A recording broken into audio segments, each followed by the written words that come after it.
Dear students, நம்ம இன்றைக்கி சபா இந்தி ராஷ்டிர பாஷாவில் poem செக்ஷனில் சாகு அதோட அந்த எஸ்ஸே பார்க்க போகிறோம் ஸ்டூடெண்ட்ஸ். சாகு கவிதா கா ஷாராம்ஸ் லிக்கியே, கவிதையின் எஸ்ஸே, சாகு கவிதையோட எஸ்ஸே பார்க்க போகிறோம். கவி பரீட்சை, கவிஞரின் அறிமுகம், இன்ட்ரடக்ஷன் ஆஃப் போயட் வரும்ல எப்பயுமே. கவி பரீட்சையில் கவிஞருடைய அறிமுகம் முதல்ல வந்துடுது, அதுக்கப்புறம் எஸ்ஸே வரும். இஸ் கவிதா கே ரச்சயிதா மாக்கன்லால் சதுர்வேதி. இந்த கவிதையை நமக்கு எழுதுனது யார்? மாக்கன்லால் சதுர்வேதி. ரச்சயிதா அளித்தவர், வழங்கியவர், எழுதியவர். ஆப்கா உப்பநாம், அவருடைய புனைப்பெயர் ஏக் பாரதிய ஆத்மாக. அவர் பாரதிய ஆத்மான்ற புனைப்பெயரில் அவர் எழுதினார். ஆப்கா ஜன்ம சன், இப்போ இது வந்து 1888, ஹிந்தியில் சொல்லணும்னா 1888.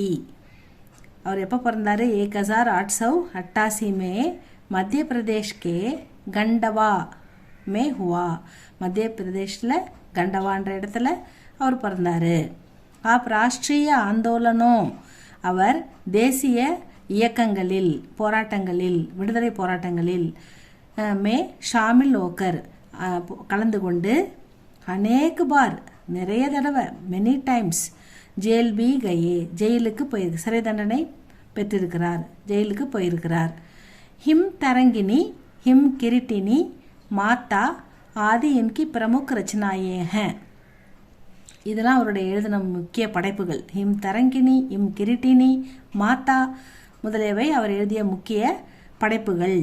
கவி ஏக் புஷ்ப கே மாத்தியம், ஒரு பூவின் மூலமாக, புஷ்பன்னா பூ, ஃபூல் அப்படின்னு படிச்சிருப்போம், புஷ்ப்னாலும் பூ தான். புஷ்ப கே மாத்தியம், பூவின் மூலமாக, புஷ்ப கே மாத்தியம் சே தேஷ்பக்தி பாவனா, நம் தேசபக்தி உணர்வை, தேஷ்பக்தி பாவனா கோ பிரகட் கர்த்தே ஹேன், விளக்குகிறார். ஆப் 1968க்கு 1968 அப்படின்னு சொல்லலாம். 1968 மே ஸ்வர்க சிதாரே, இறைவனடி சேர்ந்தார். அவர் மறைந்தார், இந்த பூமியை விட்டு மறைந்தார், இறைவனடி சேர்ந்தார் அப்படின்னு சொல்லலாம். ஷாராம்ஸ் வந்து என்ன சொல்கிறாருன்னா, ஒரு பூவின் மூலமாக நமக்கு தேசபக்தியை மக்களுக்கு ஊட்டுறது தான் இந்த கவிதையுடைய லட்சியம், உத்தேசியம்.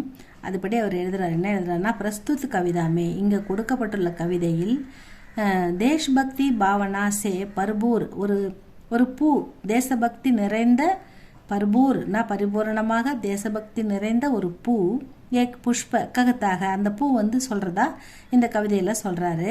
கி உசே சுர்பாலா கோ ககனோமே கூந்தே ஜானே கி சாகு நகிக, அந்த பூ சொல்லுது எனக்கு எங்கெல்லாம் போக வேணாம், எனக்கு இது வேணாம் அது வேணான்னு சொல்லும்போது, சில விஷயங்களை சொல்லி இதெல்லாம் வேணாம் அப்படின்னு சொல்லும்போது இதை குறிப்பிடுறாரு ஆசிரியர்.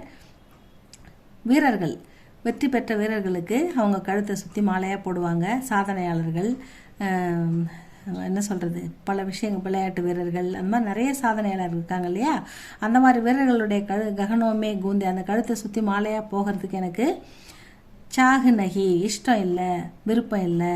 கிசி பிரேமிக்கு மாலாமே ரகுக்கர் உஸ்கி பியாரி கோ ஆகர்ஷித் கர்னே கி இச்சா நகி ஹை. ஒரு பிரேமி, ஒரு காதலனுடைய, ஒரு காதலி அவளுடைய அழகுக்காக அந்த பூ வச்சுக்கிட்டு தன்னுடைய காதலனை அட்ராக்ட் பண்ணுறதுக்கு விருப்பத்துக்காக போட்டுக்கிறா இல்லையா, பூக்கள் அழகாக தன்னை அலங்கரித்து கொள்கிறா இல்லையா, அந்த மாதிரி அட்ராக்டிவாக அலங்காரம் பண்ணிக்கிறதுக்காக, இஷ்டத்துக்கு விருப்பப்பட்டு அலங்காரம் பண்ணிக்கிற பொண்ணு தன்னுடைய காதலனை கவர்றதுக்காக அழகாக பூ, நல்ல அழகான ஆடை அலங்காரம், அதுக்கு தகுந்த மாதிரி பூ வச்சுப்பாங்க இல்லையா, அந்த மாதிரி போகிறதுக்கும் எனக்கு இஷ்டம் இல்லை.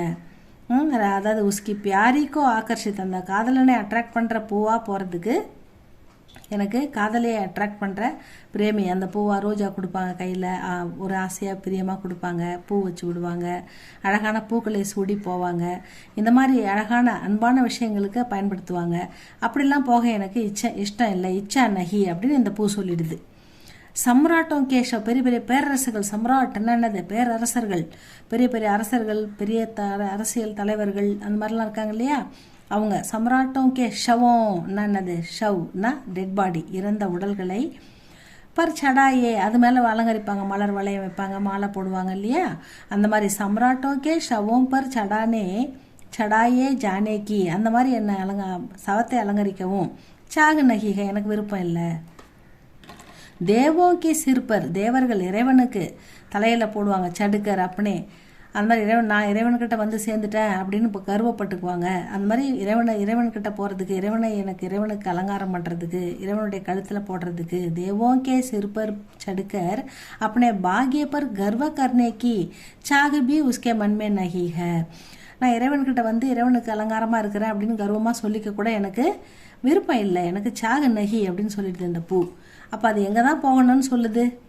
வகு ராஷ்டிர பிரேமி புஷ்ப அந்த தேசபக்தி நிறைந்த பூ வனமாலிசே ககத்தாக தோட்டக்காரர்கிட்ட சொல்லுது. பூ பறிக்க வராரு இல்லையா, அவர்கிட்ட சொல்லுது வனமாலிசே ககத்தாக தும் முஜே தோடுக்கர் என்ன நீங்கள் பறிச்சு உஸ் ராஸ்தே பர் அந்த வழியில் ஃபேங்க் தோ வீசுங்க. எந்த வழியில் ஏன் அங்கே வீச சொல்லுது அப்படின்னு பார்த்தா ஜிஸ் ராஸ்தே சே அந்த வழியில் होकर देश की रक्षा के लिए अपने प्राणों की बलि चढ़ाने अनेक वीर जाते हैं. அந்த வழியில தான் தேசத்துக்கு தன் உயிரையே தியாகம் செய்கின்ற அநேக வீரர்கள் நடந்து போவாங்க. அந்த பாதையில் தூக்கி என்னை வீசுங்க அப்படின்னு சொல்லுது அந்த பூ. மை உன்கே பைரோங்கி சேஜ் பன்கர் அந்த பாதங்களை நான் தொட்டு வணங்க விரும்புகிறேன். அப்பனே பாகிய பர் கர்வ கர்ணா சாகத்தாகும்.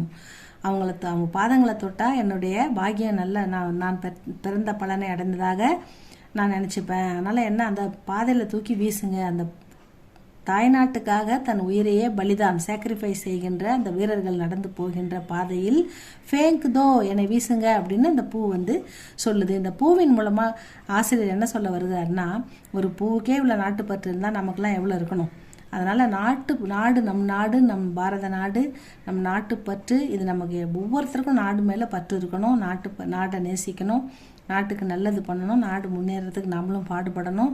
அந்த நாட்டுப்பற்ற உணர்வு தான் இந்த கவிதை மூலமாக மாக்கண்லால் சதுர்வேதி நமக்கு ஊட்டுகிறார். இதான் ஸ்டூடெண்ட்ஸ் இந்த சாகு கவிதை சாராம்சம். இதை படிங்க, எழுதி பாருங்கள். இது பிடிச்சிருந்தா லைக் பண்ணுங்கள், ஷேர் பண்ணுங்கள் ஸ்டூடெண்ட்ஸ். தேங்க்யூ ஃபார் வாட்சிங்.